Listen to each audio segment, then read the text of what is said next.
Hello guys, मी ऋतुजा शिंदे आणि मी तुमचं सगळ्यांचं मनापासून माझ्या फर्स्ट ब्लॉगमध्ये स्वागत करते।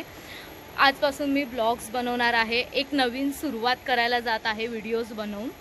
सो काहीतरी नवीन सुरुवात करायचं आहे म्हटलं तर असं मी ठरवलेलं आहे।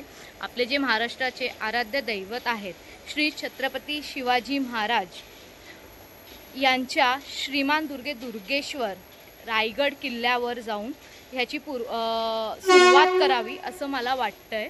सो आता मी कर्जत स्टेशनवर आहे। कर्जतवरनं मी, मामा, माझी फॅमिली आम्ही आज सगळे रायगडला जायला निघणार आहोत।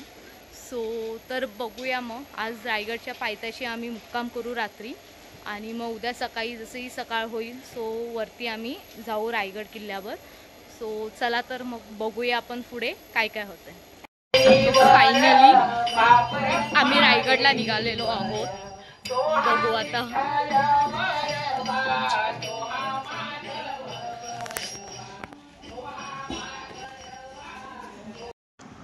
कर्जतवरून खोपोलीला निघालो आहोत। पुढे आम्ही आमच्या बहिणींना सानिका आणि माझ्या दीदीला पिकअप करून पुढे रायगडसाठी रवाना होणार आहोत।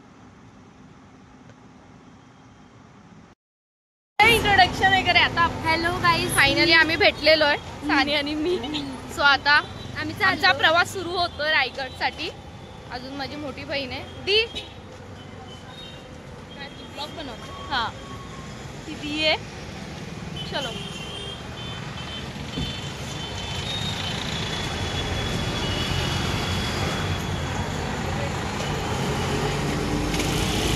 झाले का इंट्रोडक्शन? हो झालं। तिला पण घे, तिला पण घे। दीदी ये लवकर। चलो चलो बाय बाय गाईज, बाय। हाँ येलो कलर की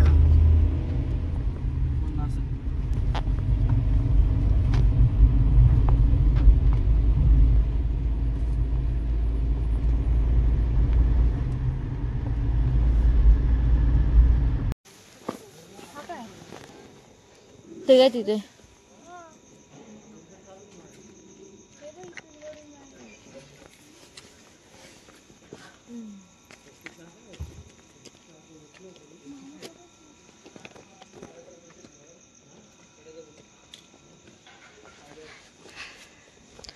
रात्री 12:30 झालेत रात्रीचे आणि आम्ही आता पोचलो रायगडला, रायगडच्या पायथ्याशी। इकडनं उद्या आम्ही रोपवेने वर जाऊ। चलो मग सकाळी भेटूया आपण।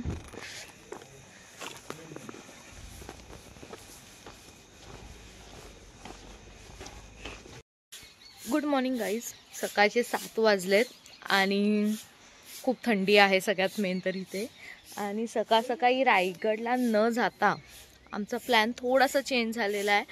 आम्ही रायगडच्या जवळच थोड्याशा डिस्टन्सवर पाचाड म्हणून एक गाव आहे, तिथे जिजाऊ माँसाहेब यांची समाधी आहे। तिथे फर्स्ट आलेलो आहोत आम्ही पाया पडायला। आणि तेवढंच नाही तर आज तिथे अभिषेकाचा तो अभिषेक आज आमच्याकडनं होणार आहे। सो सगळ्यात मोठी गोष्ट आहे आमच्यासाठी। चला तर बघूया मग।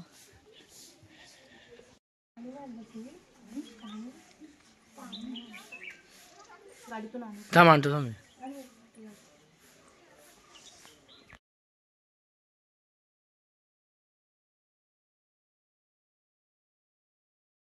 शूट घेऊन हां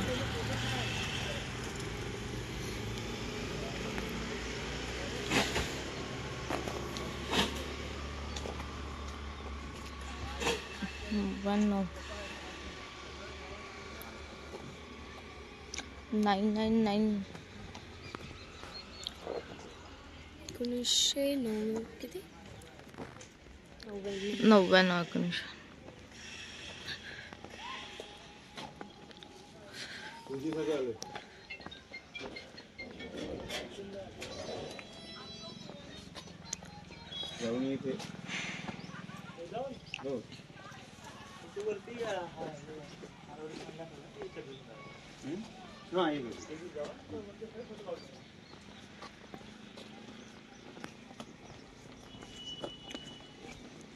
भारी आहे ना।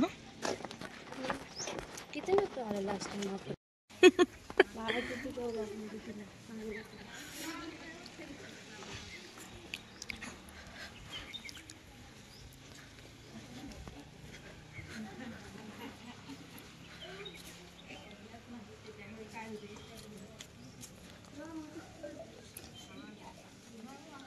छत्रपती शिवाजीराजे भोसले यांच्या मातोश्री राजा माता जिजाऊ महासाहेब पाचाड.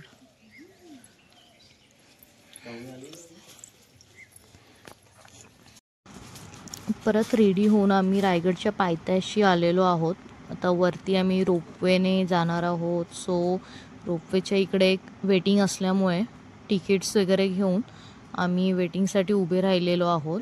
सो नंबर लागेसपर्यंत आम्हाला एक अर्धा तासाची वेटिंग होती.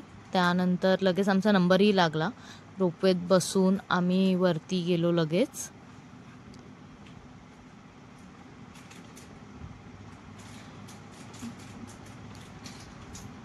इथे मी तिकीटसुद्धा तुम्हाला दाखवत आहे.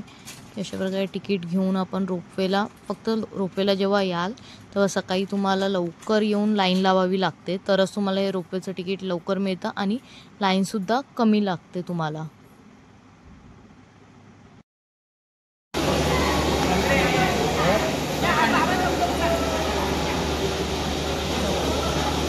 फोटो काढायचे जा काढा.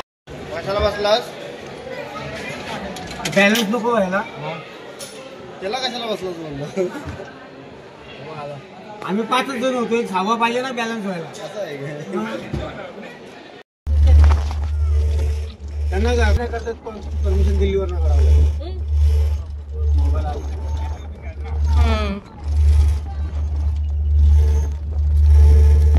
कसं वाटतं जाणे? छान एकदम दी एकदम भारी. म्हणून माझं चालू होतं आणायला. त्याला कळायला लागू थोडं. त्याला महाराज कळायला लागले ना मग आणा.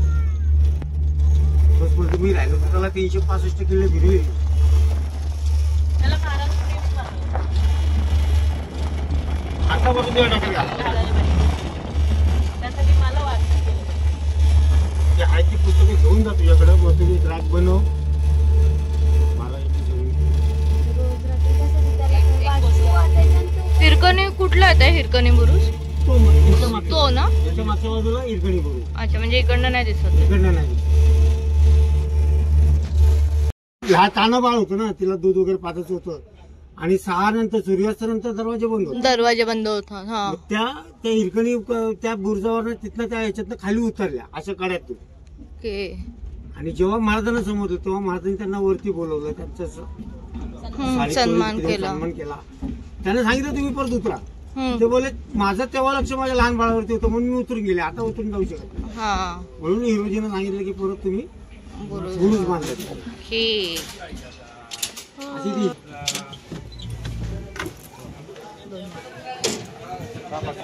ये सांग.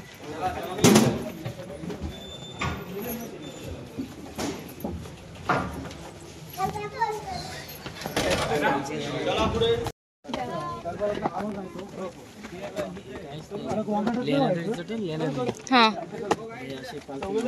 हाँ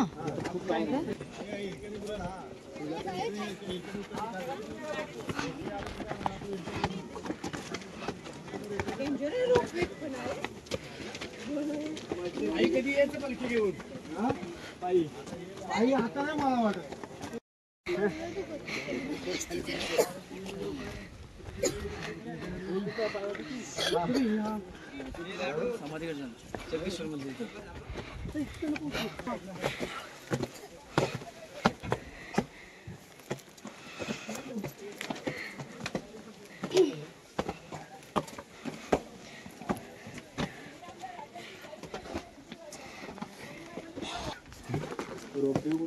आपण आलो.